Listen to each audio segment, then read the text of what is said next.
আমরা দীর্ঘদিন থেকে বাংলাদেশে হিন্দু বৌদ্ধ খ্রিস্টান ঐক্যবদ্ধভাবে বসবাস করছি। আমাদের মধ্যে কোনো সাম্প্রদায়িক দাঙ্গা নাই, ঠিক কিনা বলুন? তাহলে প্রশ্ন করবেন, হিন্দুদের মন্দিরে রাম মূর্তি নির্মাণ করবেন, আপনারা বাধা দিচ্ছেন কেন, প্রতিবাদ করছেন কেন? সেই সকল দিনকানা বন্ধুদেরকে বলবো, চোখ খুলুন, কান খুলুন।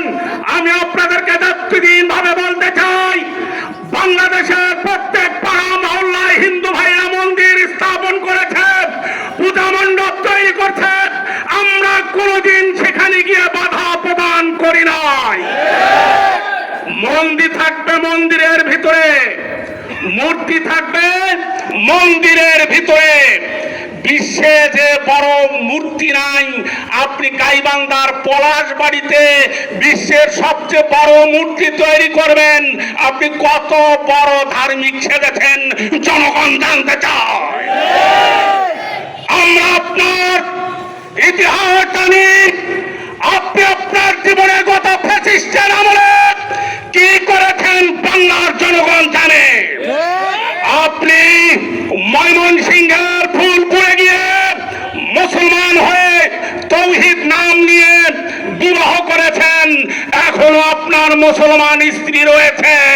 আপনি একটা বক ধার্মিক প্রতারক।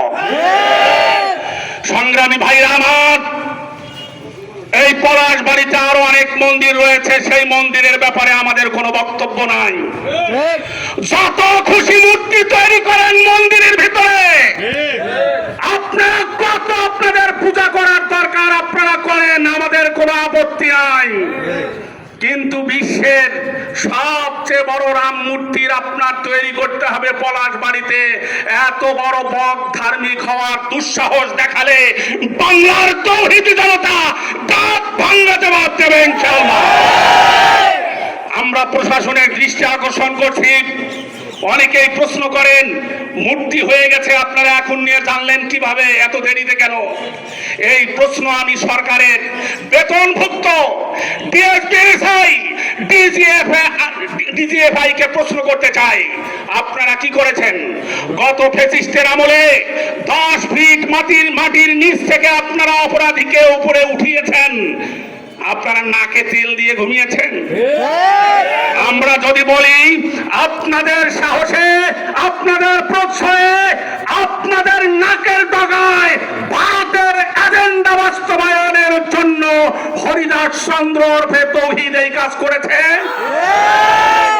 যদি বলেন যে আমরা জানি না, আমরা স্পষ্ট বলতে চাই আপনারা আপনাদের দায়িত্ব অবহেলা করেছেন। এই সাম্প্রদায়িক দাঙ্গা বাধার উপক্রম হয়েছে এই উস্কানির মাধ্যমে। এর দায়ভার বাংলাদেশের গোয়েন্দা সংস্থাগুলো, ঠিক কিনা বলুন? কাজেই আমরা সাম্প্রদায়িক সম্প্রীতি চাই, সাম্প্রদায়িক দাঙ্গা আমরা চাই না, ঠিক কিনা বলুন? প্রশাসনকে বলবো, শুধু কাজ বন্ধ হলে চলবে না। ধোঁকা দেওয়ার যদি চেষ্টা করা হয়, যদি আমাদেরকে বোকা বানানোর চেষ্টা করা হয়, এই তৌহিদি জনতা যদি ফুঁসে ওঠে, আগের যে 2টি মন্দির রয়েছে ভারতের সহকারী হাই কমিশন এসে উদ্বোধন করে গিয়েছেন, ওই দুটোর অস্তিত্ব থাকবে কিনা আল্লাহ ভালো জানে।